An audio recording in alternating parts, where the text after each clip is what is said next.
Rec League podcast. Tell your friends, tell your neighbors, tell your families, tell your haters. Available on Anchor, Google Podcasts, Spotify, Radio Public, Breaker, Podchaser, Pocket Cast, and Stitcher. At Rec League Podcast on Facebook, on YouTube, on Instagram. At Rec League Pod on Twitter.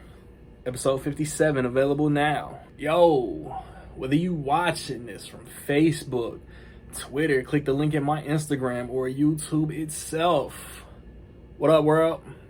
So I just watched Mortal Kombat. It is the reboot of the video game franchise that had a couple movies in the 90s. And this one stars Louis Tan, Jessica McNamee, Josh Lawson, Tadanobu Asano. I hope I said that right. Hiroyuki Sanada, Luddy Lin, Mikat Brooks, Sissy Stringer, and I feel like I'm blanking on some dope actors because every role in this movie was crushed. And it is directed by Simon McQuoid. I checked his IMDb. This is his first big budget directorial effort. Y'all know Mortal Kombat, man. Earthrealm, Outworld, Shang Tsung. I'm gonna throw off. I'm not a gamer. I'm not a huge gamer, so I'm gonna mess up some names. Shang Tsung is trying to prepare for the tournament, and he's trying to get inside the mind of the champions of Earth, and pre-tournament, it's training, and it's about Cole Young discovering his purpose. I thought I was gonna spoil something, but I think that was pretty non-detail oriented as far as plot synopsis. I think most people, I was blown away by this trailer, so I was incredibly excited. This was originally scheduled for January before Warner Brothers announced all their movies going to Max and renting and streaming on the same day, theaters and streaming on the same day. But had this trailer come out before New Year's, this would have been in my most anticipated movies. The trailer was phenomenal. I think, I remember when I watched the 95 movie on my Letterboxd review, I said that Luddy Lin had a tall task to let me see another actor as Liu Kang, and he killed it. I thought all the actors killed it. I thought Jessica McNamee was a badass as Sonya Blade. I know Mikat Brooks as Jimmy Olsen from Supergirl, but he was Jax. He was Jax.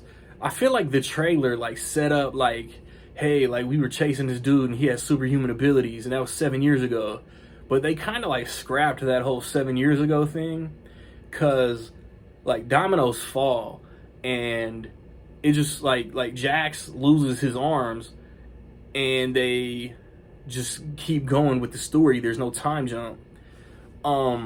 It's kind of an origin for practically every character.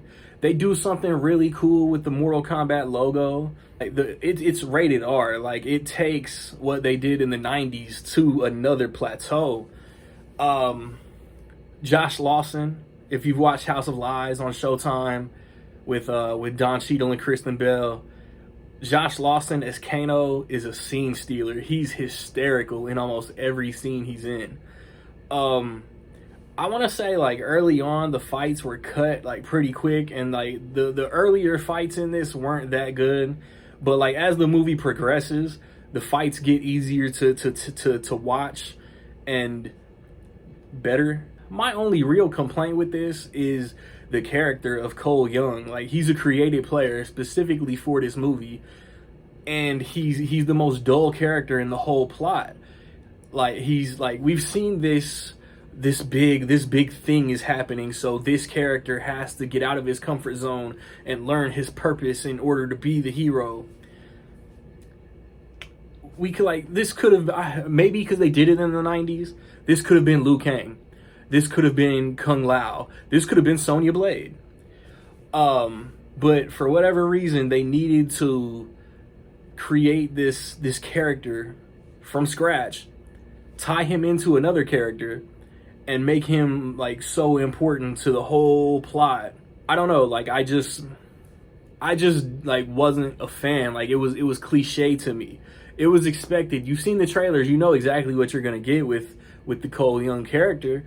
But when every other character is like chef's kiss as far as like video game accuracy, I don't know. It's just the Cole Young character just doesn't stand out. Like Melina was a badass character. Sub-Zero was a badass character. There, Cabal was dope. Like every character that they took from the games was great. There's a prelude that sets up this whole lineage that you think that they might do something, and then they swerve, but it's like the only swerve they can make. I think for special effects, to like show how gruesome the fatalities can be, this movie like deserved its reboot. This movie earned its reboot based on being, you know, a 25-year-old movie the first time they tried it. And then Raiden, like let's keep it real. Raiden was probably the lamest character in the 95 Mortal Kombat and Mortal Kombat Annihilation. But like, yeah, Raiden on it, or like Raiden, the upgrade Raiden got for this movie makes this movie worth it. The effects, the R rating, the language, like it holds nothing back, and it's a fun, enjoyable movie. And between streams on HBO Max and tickets sold, like I really hope they make sequels, because of course they set up a sequel. As far as I know, I didn't stay past like the title card during the credits. There wasn't a post-credit scene, but what they did at the very end could have been the post-credit scene.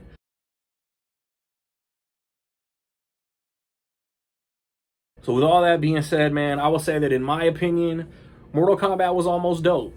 Not quite as good as I hoped it was gonna be, but still a fun watch. And I mean, like, video game movies in general aren't that good, so this might be my favorite video game movie of all time. So if you've seen Mortal Kombat, man, what you think about it? Positive, negative, somewhere in between, let me know. I reviewed The Falcon and the Winter Soldier recently, as well as Voyagers and Nobody, I think. Next weekend, I want to review Without Remorse and The Mitchells versus the Machines. And then the weekend after that, I think Wrath of Man comes out. Check all of that out, man. I think for the next Rec League podcast, we're gonna talk about Falcon and Winter Soldier, the Shang-Chi trailer, and just like Marvel conversation. I don't think, as many episodes as we've done, I don't know if we've ever had a start to finish MCU discussion. So be on the lookout for that, man. Like, subscribe, comment. Find me where you find me, man. Don't know where to find me. Watch these credits. Peace.